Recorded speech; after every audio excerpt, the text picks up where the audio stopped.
Hello, magical crew. We are here for our ninth installment of 21 Ways to Read a Tarot Card.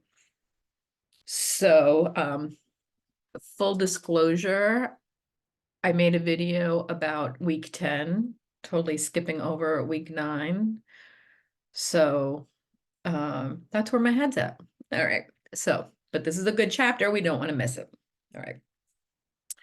So, all right, I gotta take that off. Okay, so this week we are going to be talking about query and snapshots.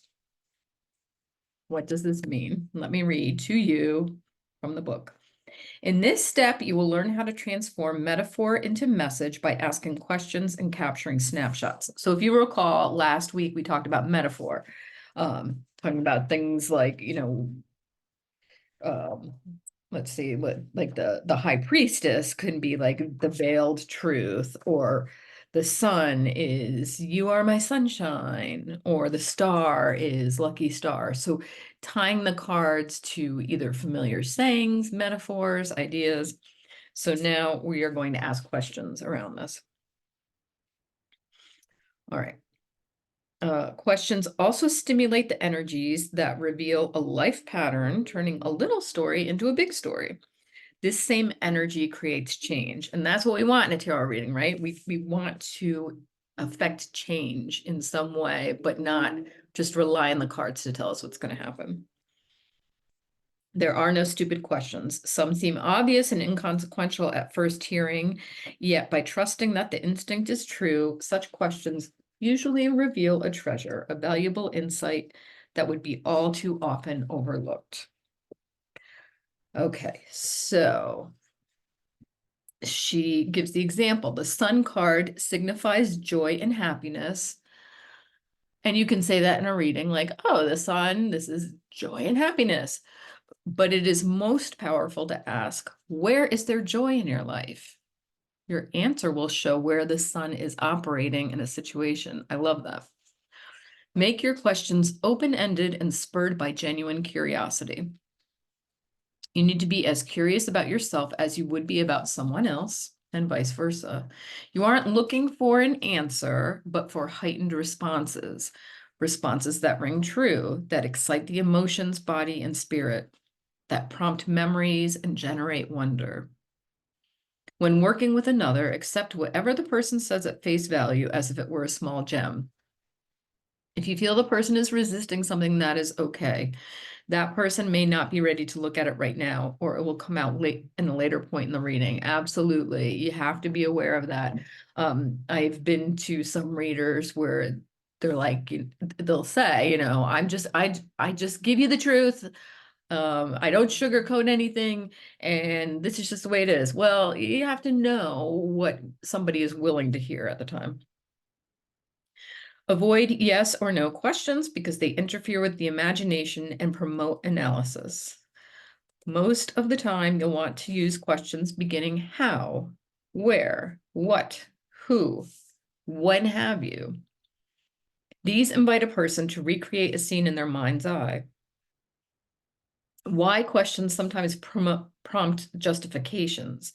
Instead, focus on lessons to be learned from the circumstances. So, great input there about asking questions, and not necessarily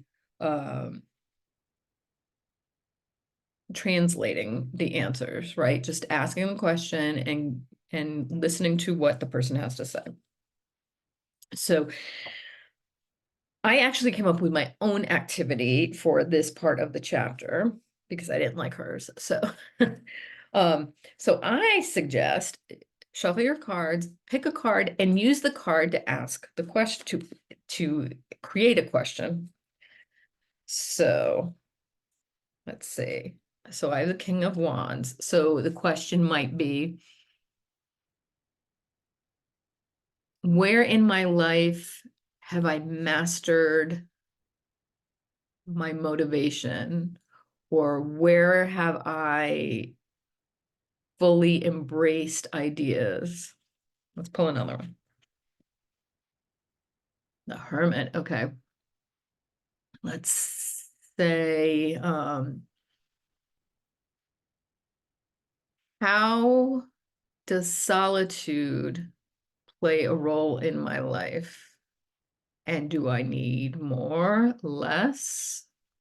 You know, what areas does it enhance? And what areas does it take away? So try doing that.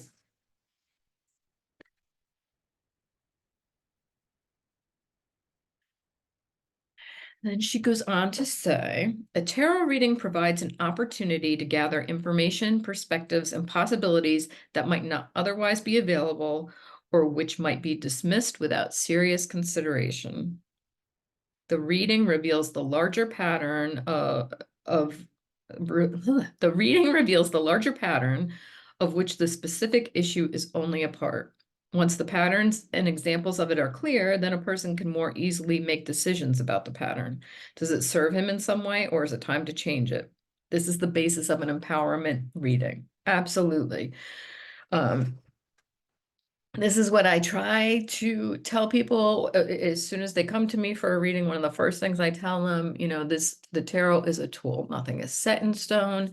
We use the cards as a tool to see what information is available. And then you can take that information and move forward to make a more empowered decision.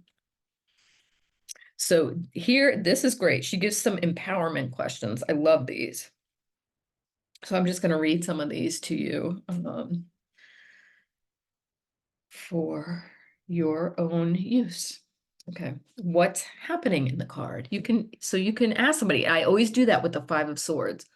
What do you see in this card? I don't have the Five of Swords out, but because it's a difficult card to suss out. It has the three figures. One is holding the swords, one is walking away, one's kind of hovering in the middle. So I like to ask people, what do you see happening in this card? And their answer is usually very telling, and it's always different too. So what's happening in this card? What kind of person is this? What does the figure want? What will the figure do next? What is he feeling in this card? Where are you in this card? How did the figure get into this situation? How could you see, this is a good one, how could you see this happening in the near future? So say you have the Two of Cups, the two figures, right? And they're connecting. How could you see this happening in the near future? That's a great question. Okay.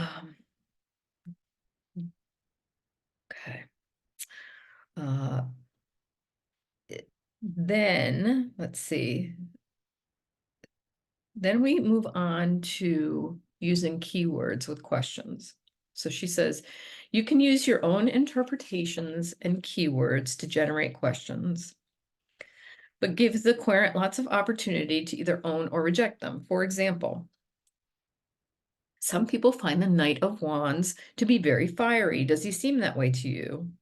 Do you enjoy that quality, or do you find it overwhelming? Or one keyword for the Magician is communication. Does that make sense to you? What does he seem to be saying? Or, to me, this card is about fill in the blank. What is your response? That's really great, right? So spend some time this week with the idea of questions, formulating questions, and asking questions of the cards. If you have a chance to read for somebody, ask them what they think. It's a different kind of way of reading, and it's really, it's great because it opens up a dialogue and it will help you connect with people more. So give it a shot. Let me know what you think. Put in the comments if you try this. I want to hear if you have any questions. Let me know if you're enjoying this, if you hate this, if it makes sense, if it doesn't, let me know. All right, have a great day.